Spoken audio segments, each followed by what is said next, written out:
So we start and in many ways finish with the microbiome.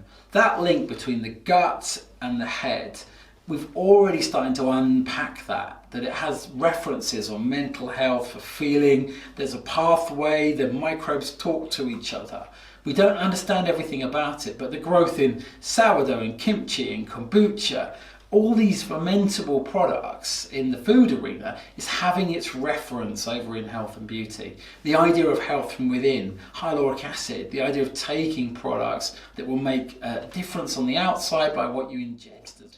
And if you look at Google searches, 110% year on year, spike in Google searches, all about the microbiome. We don't understand it, but we understand that our ancestors revered that link, and that somehow over the last couple of hundred years we've lost that link and it's coming back. So products that can key into that trend, gut health and the microbiome, are absolutely going with this following wind. If you look at Johnson & Johnson, they're looking at a dedicated platform that's exploring this whole area. Really interesting stuff. If you look at IT, in particular apps, not just on your smartphones, but principally on your smartphones, because that's where our most powerful computers are often located, that face scanning is starting to be a really important technology. So it's starting to tell you things about your health by just looking at your face. So that whole point about health and beauty, what is it that you're lacking? What is it that you need? What is it that can enhance and go beyond? That app is giving you that old mirror and amping up the information you get from that mirror.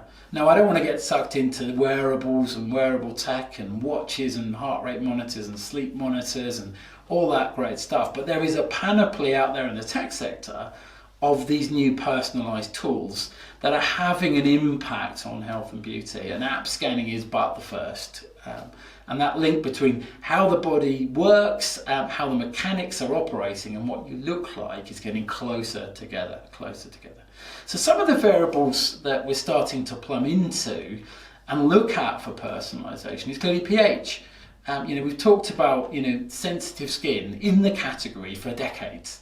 So we had normal products and sensitive skin. Then we had oily skin. So we've got these kind of big buckets, but actually being able to specify a pH, maybe even a shopper saying, well, I'd like a 3.5 please, and this guy, my partner has a 2. Whatever the pHs are, alkali or acidic or somewhere in between, that's a really important variable.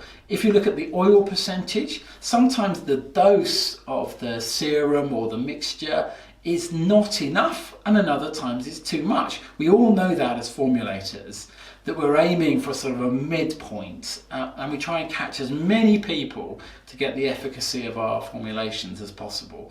But the guys at the wings, the outliers, are often the ones who just don't respond at all, or they respond too much and have a sort of reaction to our products. And personalisation offers the ability to twiddle and optimise. If you look at the UK, there's a real seasonality to humidity as well. So some people are starting to pop up and say, well, this is the summer formulation, this is a winter formulation. That's fairly straightforward, but actually within those geographies, are there any other nuances that can be done? And lastly, UV exposure.